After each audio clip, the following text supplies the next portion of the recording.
Yeah. Good, we're live. We know you're here. No, we're live. We're live. Okay, we're live. Top of the second inning. Eddie Harari deals. Sammy S's fouls off. The first pitch. Right by us here, Jig in the booth. I'm employed to do one job today, and that's provide color. I will not be chasing after balls into the forest. Strike two, 0-2 count. Eddie Michon coaching third base. Looks like he's sporting an eye patch, Jig. We know he was battling some eye issues throughout the year. A true warrior, true legend, a future Hall of Famer. Eddie Michon, giving it his all. One eye, it looks like. They're calling him Patches O'Houlihan in the dugout there. Something to rally around. If you can play through that, Jig, what can't you play through? As Sammy S's rolls over weakly to first base, Hank Dweck steps on the bag. One away here in the top of the second. Top of the second inning brought to you by Sarah's Tent. Get your crunchy chicken at Sarah's Tent. Eddie Harari licks his hands as he seems to be more comfortable this inning, getting ahead of batters. Teddy Ishak, top of the lineup, walked in his first time up to start the game. Here he is again. Strike one. Just do it every now and then to see if the screen's black. Maybe every full inning we'll check it or something. Maybe. Every half? You gotta stop it. I gotta kiss you. I don't know when I'll do that. But Mocas, shouldn't we just have to hit record and stop recording? That's it? You hit record and stop record, but for whatever reason it has a standby. I don't know if it turns off and stops recording or not, so you just may need to tap it. Okay, no problem. Our technical advisor Mocas here, advising us on how to operate. We did hire an intern in the form of Jake Yogi Casson and his assistant Jack Beebe, who filled in for Al Sitt, as Al Zalta makes a wonderful play, similar to Carlos, except he went down to his knees here, up the middle, diving, fires to first with a strong arm to get Teddy Ishak. Al Zalta was really the focal point in the whiteboard show for Tampa. Criticized, not usually an infielder. Looked like an infielder there, Jig. I'll tell you, in watching Al Zalta throughout the years, he just does whatever the team needs every single year. He's a true professional, a quiet professional. ABJ lines one to right field, falls in front of JT for a single. JT gets it in. So AB Jeff on base twice in 2 chances today. A 2-out single for ABJ. Beautiful, taking that ball the other way. Uri Adler up now with a unproductive fly ball to left field. His first at bat. See what he could do here.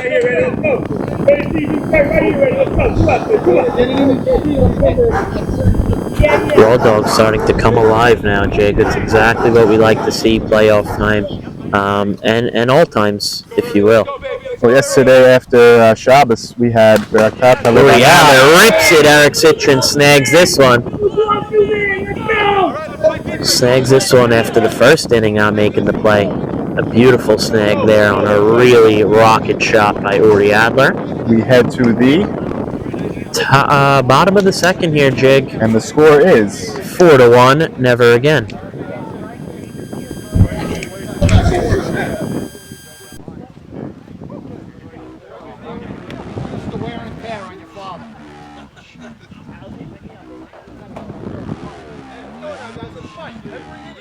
Go. Chip. I got third. Let's go. Guys. Here we go. Last one. Let's go.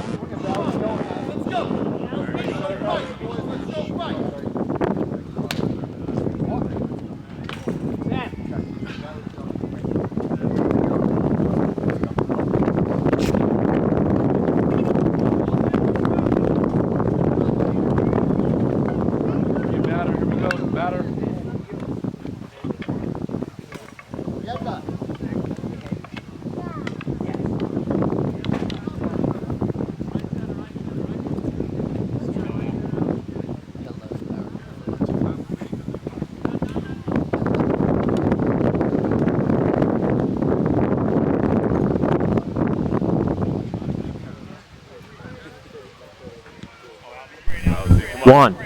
We are live here in the bottom of the second inning as Al Zalta steps into the box, facing Naby. Naby deals high, 1-0.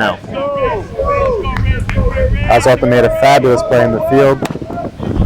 It always works out that way, Jig. You make a nice play in the field, somehow, some way, you find yourself up in the next inning. Let's see if you can come through with a hit. Naby dealing, 1-2 count. Naby looking as good as I've seen right now. Throwing hard, throwing strikes. He definitely looks exceptionally trim. He's looking really flexible. Deals high, full count. That slingshot action coming from the mound to the plate is so intimidating to batters year in and year out. He continues to refine his craft, and just exceptional results seem to follow him. Ball 4. Leadoff walk for Al Zalta. You don't want to do that. Here comes Eric Citron stepping into the box without a helmet, thinking it's M&S still as a rookie. But this is the Lime SL. This is the big leagues. If you don't feel that playoff energy today, Jig, not sure what to tell you. Interesting day for Citron already. Event packed. He had a broken glove in his first action at third base, and then somewhat of an error, letting a free hop grounder trickle by him. That cost the Rays 2 runs. Hard hit ball, but a play you expect to be made. Let's see if he can redeem himself a little bit here with a hit. In the next inning, he caught a screaming liner, and here he is with the leadoff man on first, batting second. Deals up and away, 1-0 count to Eric Citron.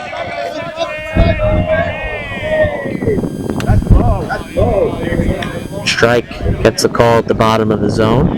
1-1 count here.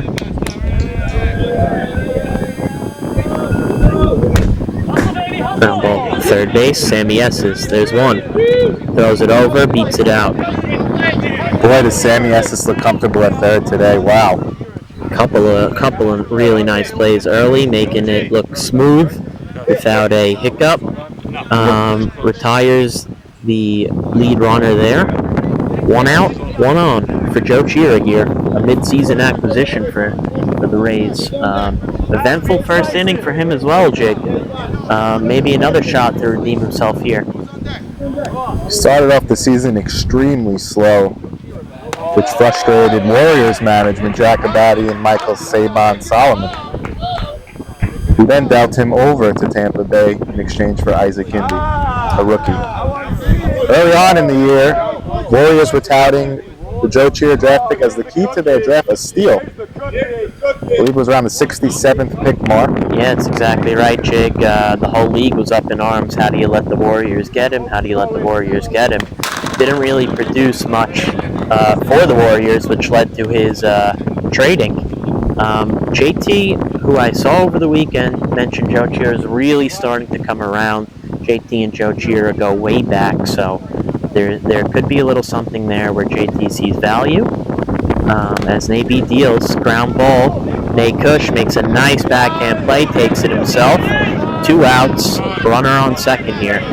As Nate Kush runs to the mound, calls time, hands the ball back to Naby. 2 outs, runner on second, runner in scoring position for the Raw Dog, Eric Greenberg. Of course, if you head into the YMSL archives over on YouTube, sponsored by Monmouth Cards, find your place to see the face, Nanu. You'll find that Joe Chira was once a first-round pick in this very league. On the Pirates, he led his squad all the way to the Century 21 World Series. However, yeah, actually the Joel Rishdie MVP award that year went to Joe Chira, so former MVP in this league, not an easy thing to do. So you got to give credit. Definitely has that notch on his belt. A weekly grounds out to first there. Of course, in that World Series, he fell short to the screaming hot Montreal Expos, captained by our very commissioner today, Norman Jamal, and second baseman Carlos Abadi for Never Again. Ground ball, Uri Adler fields it, backhand, wild throw. Nate Kush comes off the bag, slaps the tag onto Raw Dog.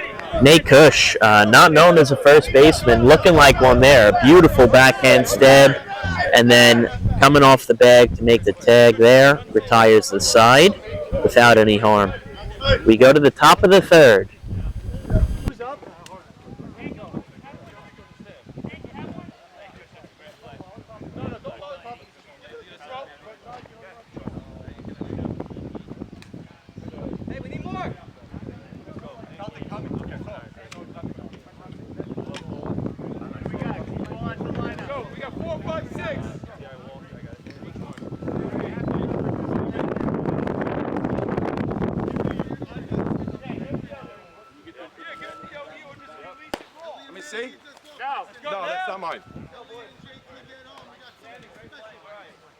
want the cold drinks? Jig, I got them in here. I'm okay. I need a lighter, actually. I have.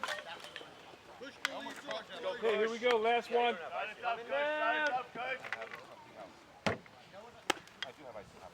Push the leaves us off, guys. Let's get him.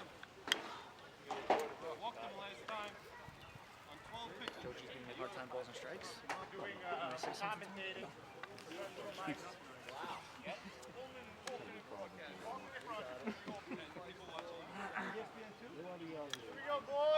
There's too much of a rabble rouser.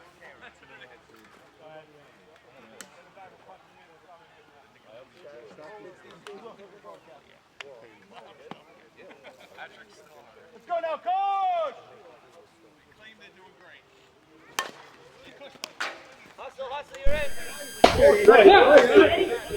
And we are live again here from the top of the third inning. Nate Cush swinging first pitch, ground ball to Eric Citron. Nice play, handled well, 1 away.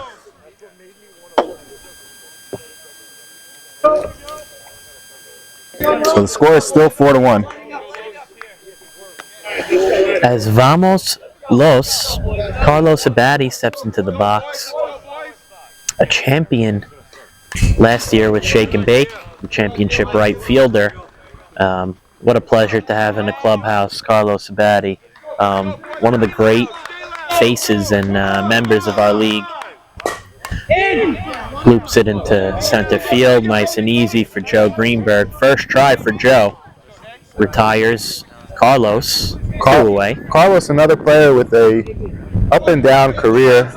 Years past, he was one of the upper echelon players. Has kind of refined his game in the night league as of late and brought it this year back to a top tier player, playing second base at a Gold Glove caliber and swinging a vicious bat. As Nabi steps into the box, a 1 count. Eddie Harari lobs one in for the second pitch, and Nabi laces it through the 5-6 hole and rounds first base beautifully back onto the bag. Little 2-out hit for Nabi. Nabi, as many tools as you can pack in a pitcher, he brings to the table. He's an excellent fielder and a great hitter. Great hitter that, also is a professional hitter. Knows when to go right side, knows when to get the guy over, and could get a hit. Line drive singles hitter, not going to, split a gap or hit a triple or anything, but you're not asking him to do that when he's pitching extremely well, as Leo Seton hits one deep into foul territory here down the left field line. Joe Chira retires for the 3rd out of the inning as we head to the top of the 4th.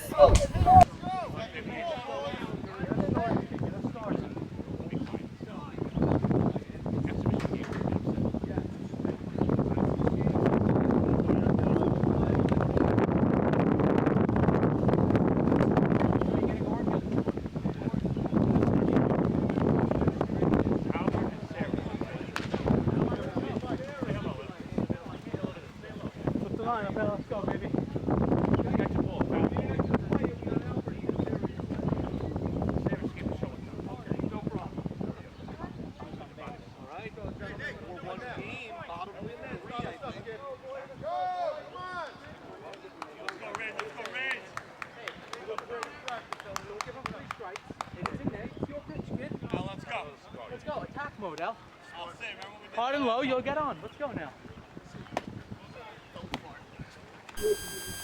Okay, and we are here from the bottom of the 3rd inning. We have a 4-1 score. Never Again leads the Rays 4-1. As cars are starting to roll in here, Jig, the fans are starting to show up. You see the famous truck of Sam Loudon with the construction wrapping on it. We can't say the name of that construction company as it is not a sponsor of the YMSL. And we have our sponsors already lined up in the construction department, so maybe the 2025 season for Sam Loudon. Nevertheless, he is here. He has arrived. The fans are rolling in. I see Ruby Saka, I see Abe Haber, and I see Mikey Miz, the Circle of Trust contingent, clearly here scouting their next round opponent. As Nabi deals. High pitch to Elliott Mann, loops it in there, and it falls. Not sure how that falls. That hung up there for a while. Playing a little deep for Elliott Mann, but a leadoff hit. And that is what softball is all about. You don't have to be the greatest, hardest hitting player to find yourself on base. And now Elliott Mann, the beneficiary of some luck, swinging at a bad pitch, finds himself on first base to lead off the bottom of the third. Sending Jackie Towell, top of the order here. Let's see if the Rays can mount some sort of competitive comeback here. Maybe deals to JT, top of the order, strike one. Elliott Mann, Jigga, is the center of a gambling investigation in the league. There's rumors that he was involved in a bet of some sort with another player on a batting average type bet. The details unclear at this time. Investigation still ongoing, but something to look for to see if his play is affected in this playoff run. Seems not to be there, but a hit in his first try. JT hits it well to left field. Leo Senton makes the play, tagging is Elliott Mann, and he's safe. Ball gets away. Nate Cush with the backup. Runner on second. With one out, JT advances the runner, hits it well to left field. Leo Senton looking really nice there, Jig. I like what I see out of this young player, a rookie. Didn't get much attention with our star-studded rookie class, but could be a sleeper, could be something to take note of. And you don't need to put up Rookie of the Year numbers to be a notable rookie contributor to a winning team. Leo Senton doing a great job in left field, a very important position, and holding his own at the plate. Yeah, back in 2011, Jig, when I was a rookie, with Adam Schulman and A.B. Saka, the Grip It and Rip It organization, I was just a right fielder. I didn't touch a bat all year, but I contributed playing some nice defense, and we won it all. I was lucky enough to win it all, so could contribute in small ways, especially as a rookie, and work your way up from there. As Joe Greenberg, number 11, steps into the box, and AB deals for strike one. Strike two, 0-2 count. Joe G nods as he seems to recognize the beautiful pitch by Nabi. 0-2 count, Nabi deals inside 1-2. Joe G got to have his stamp on the playoff run early here. And drives the ball, hits it very well right at Abe J. Makes the catch, gets it in quickly. Elliott Mann able to advance to third, but 2 outs, so it's going to need a hit here to score him in. Hank DeWeck up at the plate. Joe G hit that ball well, but hit it right at ABJ. Hank DeWeck sporting the Mikan 28-ounce bat with Franklin neon green batting gloves. With 2 outs here, Elliott Mann on third doing a useful job of looping onto first base and tagging up after 2 line drives to the outfield. Let's see if they could get this run in with 2 outs. Hank DeWeck and his bat, you mentioned, Jig, subject to a lot of rumors, a lot of talk about not being a legal bat, but that bat has been tested, approved. Hank sort of laughs it off. I think it's just a testament to how hard he hits the ball, Jig. Probably the most power in the league. Also became a high average hitter. So Hank DeWeck, a great hitter in our league, an MVP candidate this year. Nabi deals 2-0. 2 pitches just above the zone as Hank showing good discipline at the plate here. Pitch in the dirt, 3-0. Nabi, Jig, who you know best, he's pitching around him here, being smart, setting up potentially a force for Max Sutton. Not going to give one of the better hitters in our league a cookie to tack on a meaningless run with 2 outs. Meaningful for the Rays, meaningless for never again, as Hank DeWeck walks on 4 pitches, as expected, clearly pitching around. Max Sutton, they went 4 for him last time. Took what the defense gave him with a beautiful ground ball up the middle for the Rays' only RBI of the game. This time they are not going for, as Carlos Abadi trots in. Max Sutton taking his time, doing his patented 2-hand stretch down to the toes. How many times have you seen it, Jig? Well, Max, a very, very storied career here in YMSL. Of course, commissioner of the Night League, which so many affiliates of the league love to work on their skills in. He looks at a low strike. Max Sutton here. If there's anyone you would want in a big moment in a playoff game, it's Max. There's no pitches called as Max called for time and kind of dipped the bat into his upper hand. Unsure where the time call came from. I believe it came from Joe G. As they use a pinch runner with 2 outs. Very interesting, Jig. Early in the game, down 4-1, using the runner, Joe G. Arguably the fastest runner, him and David Farka, 2 of the best base runners we have in our league. Joe G on first base. I think they're thinking here, Jig, there's 3 outfielders. Max Sutton hits a lot of gaps, and Joe G will score on a gapper. There it is. ABJ comes in, then readjusts. Big out for never again as they're screaming off the field. A wasted runner by the Rays. They are done for the game. Naby screaming, doing what he does best. Challenging the 1, 2, 3, 4 for the Rays there. And a big momentum swing there as the leadoff man was on, the 10 batter. After 2 hard lineouts from the 1 and 2 hitters, Jackie Tao and Joe Greenberg, up there in MVP candidacy, is left squandered. And Naby doing what he does best, pumping his team up here.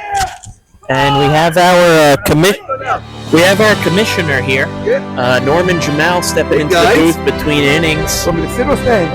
If you want to get in front of the camera, Norman, whatever. You want me to stand over there? No, it's okay. We can take a seat. Norman, yes. Happy birthday, happy Father's Day.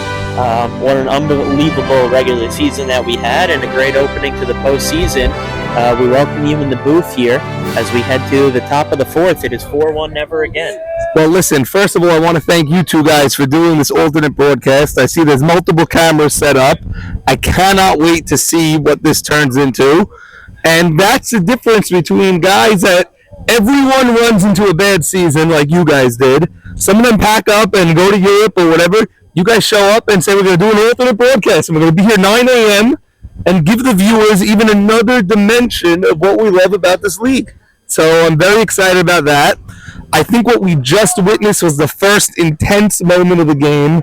You had a pinch runner used, you had Max stepping up as the tying run, and then a line drive out by Abe J. Well, you had Elliott Mann leading off the inning, the 10 hitter, and it was shaping up to be a very competitive inning for the Rays. After 2 lineouts, we have Eddie Harari leading off with a strike in the top of the 4th. That would be Eddie Michon leading off. Yes, Eddie Harari versus Eddie Michon, yes. Michon. Sorry, Jake, you're doing play-by-play, or Z's doing it, or just... Zach is doing play-by-play. Eddie Harari with a soft change-up there, able to get Eddie Michon with a grounder right back to the pitcher. Eddie Michon does not run to first. He's been plagued by years and years of injuries. However, he's a consummate professional. Comes back 1 out. So, Jake, the funny thing is, yes, he's been plagued, but he has eyesight issues this year. Eyesight issues. Called me the Thursday before opening day, and they opened on a Friday, if you recall, against the Jungle. And called me on Thursday, did Eddie, and say he's out this year. He can't see. And T.I. would not replace him. T.I. said, you're in. I don't care what you do, and I'm going to stick with you. And then right before week 7, it came up again, and T.I. wouldn't replace him. He said, I'd rather have Eddie in the playoffs than any replacement that I'm going to get. T.I. a patented start to the season with tumultuous relationships to manage in the clubhouse. However, as we've seen in years past, he's gotten the group in lockstep here. Classic T.I., almost getting banned from the league by week 2, and now up for captain of the year by week 7. Nice play by Al Zolta previously in the previous inning. He made a nice sliding grab. I also thought Joe Chira, despite having a very bad error right in front of you guys, made a basically a game-saving catch off Alan Jamal. Looked like a 3-run bomb. Would have been a 7th spot in the first. Joe Chira made a great play there. Sammy Estes up here with 2 outs. So far, a sterling day, and he follows it up with a beautiful single. Joe G thought about throwing him out at first from center. We were talking earlier, Norm, about how much value Sammy Estes brings you at the pick where he gets around the 10th round. He's played a 100% success rate at third base so far today in the playoffs. He doesn't cover the most radius, but the radius he covers, he sure does well. You know what, Jake? It's a great point because, yeah, he's not the best third baseman in the league, but who are you getting in the 10th round that's going to give you more value to your team than Sammy? Also brings a lot of brain to the brain trust. And a lot of trust. Both brain and trust he's bringing to that brain trust. Very good with lineups, very good with slotting, situations, rules.